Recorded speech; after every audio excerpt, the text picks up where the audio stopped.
Hello, good people. Welcome back to yet another video here at your favorite channel of your choice, Saint TV.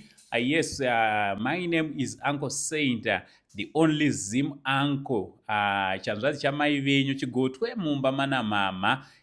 So nhasi tati tidzoke zvakare sekuziva kwenyu kuti ndinogara ndichidana magest akasiyana siyana tichikurukura navo, and today's guest is tichavati guest zvakanyanya because is always here. Vanombotipawo zvavanofunga maringe nezvinenge zvichiitika mumastreets. So before ndakuintroducei kwavari ndichiti makadii kwese mhuri yeZimbabwe, kana muri kutionawo kekutanga, thank you very much. You are welcome.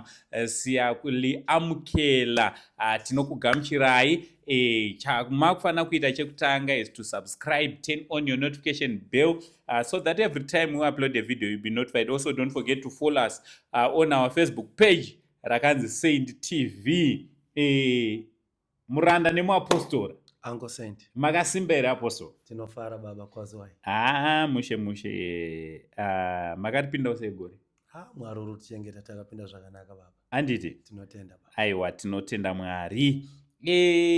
Muapostora, nhasi toda kuti timbotaura nyaya dzine chekuita nema relationships. Kunyanya. Alright.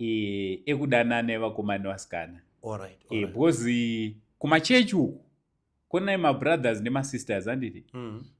Vari kutonyengana, vodanana muchechi, vamwe vororana, vamwe votadza kudii kuroorana, vamwewo vari kudanana nevakomana vekunze kana vasikana vekunze, voita sevanoda kuroorana, zvoramba pamwe zvotoita.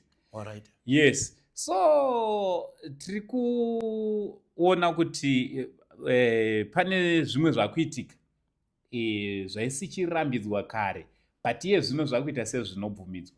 Ndosaka tati kudanei. Imimi ndimi mapostor wanhasi, ndimi mapostor weToday's Church wemayouth nevana vadiki vari kukura zvakare vachizoita mayouth vachiita vabereki.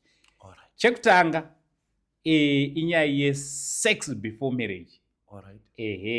What's your take panyaya dzesex before marriage kuvana vechechi? Chandinonzwisisa, according to the Bible, no sex before marriage. Alright. There's no sex before marriage. We must not empower our youths.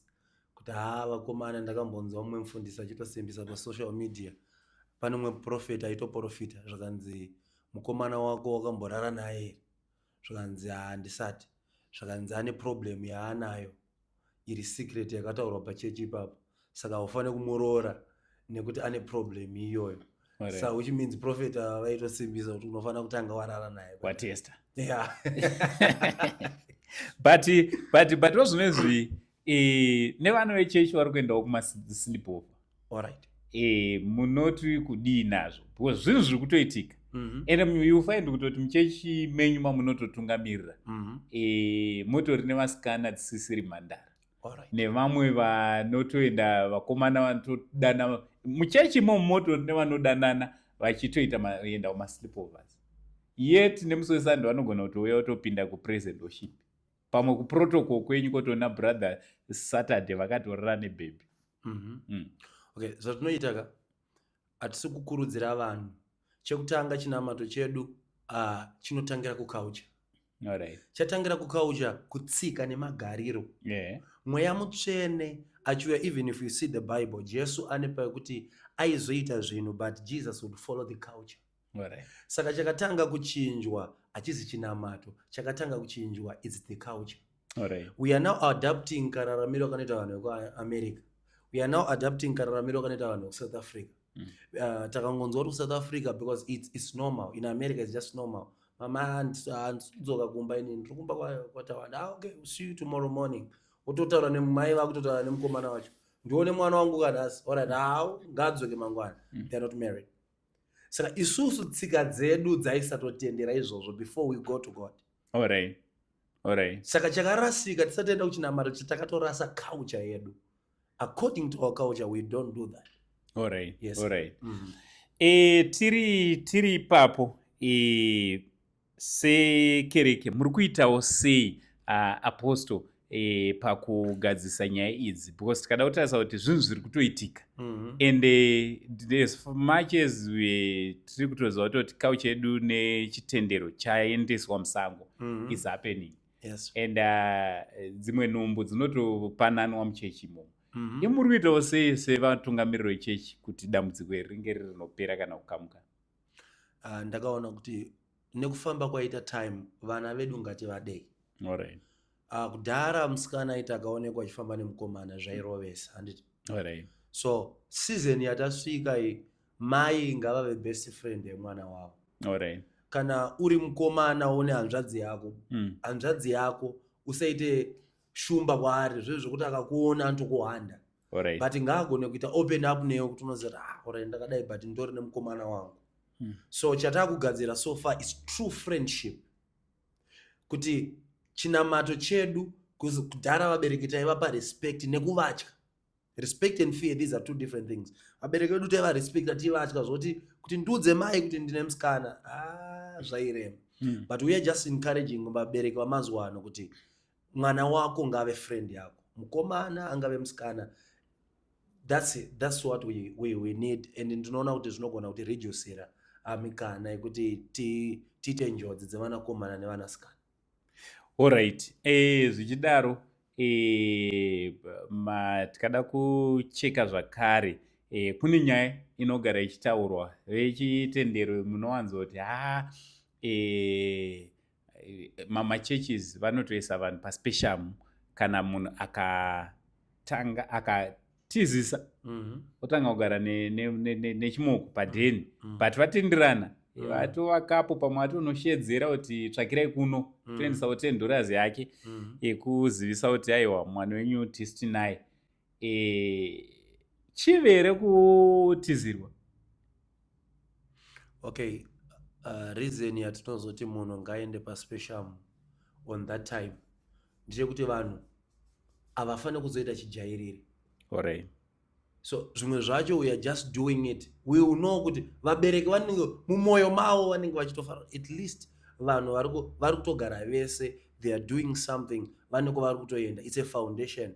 Asi takazviregerera mwana wese anongoti ninga akaita. So shungu ndedzekuti we need a proper way in muchato and everything else. Alright, saka kuchechi hamutozvigamuchiri zvekutizira izvo? Hatizvigamuchiri. Alright. But mubhaibheri zvirimo here zvemuchato izvi? Because tikada kucheka mubhaibheri tikada kucheka tikadzokera even the way yairora the likes of ana Jacob nana Isaac. Isaac unotongonzwa kuti hanzi baba vake vakatumira muranda wavo akaenda kwasekuru akanomuwandira mudzimai. The next thing akamuuya vakamuka vatova vese mutende same day. Kurova kuti zvinenge kutizisana mukati. Vakaenda. No, first miracle yaJesu baba yakatopa muchato yekana. Alright. So the first miracle happened on a wedding. Zvino zvazvinoreva izvozvo. Alright. Kuti mumwe minana inozotanga. Why munana waJesu wakatangira pawedding? Which means sometimes pawedding pane munana unototanga ipa. Alright, alright, saka muchato uri mubhaibheri. And une madoza unovhura. It's another level even in the spiritual. Alright. But onai kava muanotya kutochata kana kuroora straight. Totori nevanhu vatotoziva panapa vanotanga vamitisana handiti, and then tozonokumbira mudzimai but mimba yatovapo. Not kuti vanga vasingagoni kutanga nekukumbira pasina mimba. Vamwe vanenge vachitya kuti hanzi patinonokumbira zvine maspiritual attacks chichi mimba inogona kutotadza kubata. Tine vanhu vakachata vapedza kuchata mimba ichatobata. Zvinombofamba sei izvozvo? Varoyi variko. Munhu ngaangonamata asati aita programu yake angu. Because unogona kutoti wamutora wachika mhepo ka mimba yavapo wakutotenda. Mobva maita mwana wacho anofa because varoyi havakangana. Alright. Zvekuti hanzi tatanga taita mwana tatya kuti muchato unozotadza ita mwana. Kana varoyi vakangokusona mwana wacho anongofa. Saka unongoti vanhu ngavanamata. Vanhu ngavanamata. They have to pray.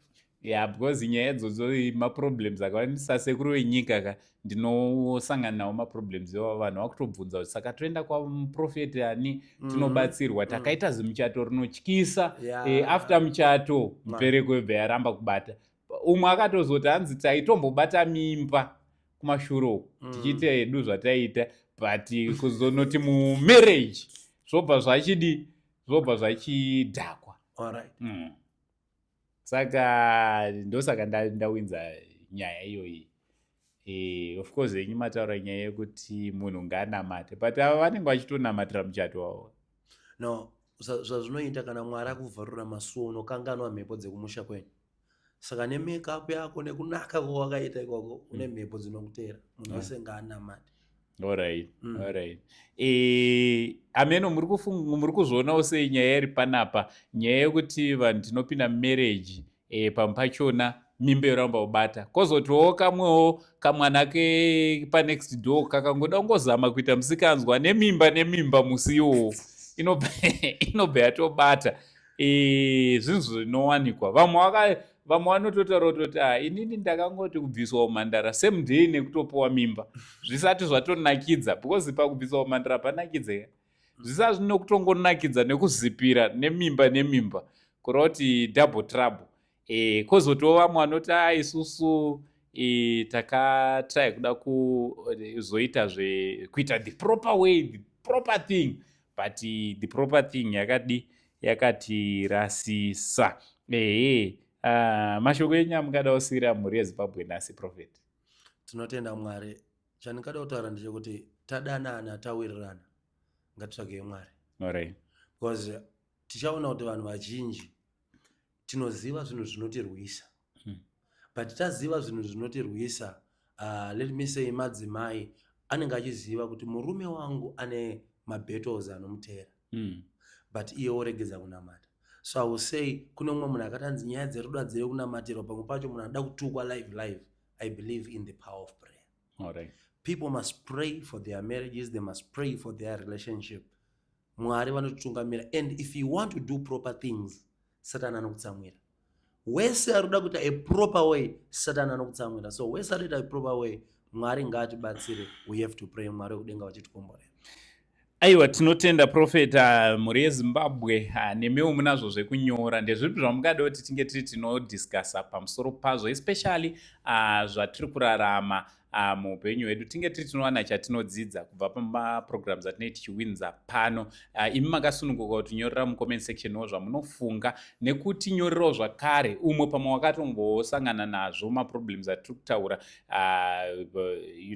kuti wapinda marriage mbereko yoramba but wakaita zvinhu zvinofanira kuitwa chaizvo pamwe pachona zvozopedza zvakukupa matambudziko, zvakuinza matambudziko akasiyana-siyana. So tinyorerewo mucomment section kuti munofungei. Nhasi ndanga ndichikurukura ndina Prophet RT Mbewe vanoshumira ivo vari kukereke inonzi chii?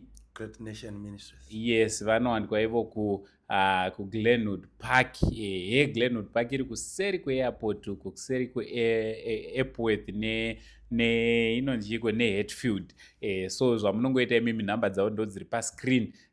Kana mukadawo munamato, mukadawo counseling, mukada kunge muri munoendawo kukereke, nhamba ndo dziri pascreen. Prophet, maita basa.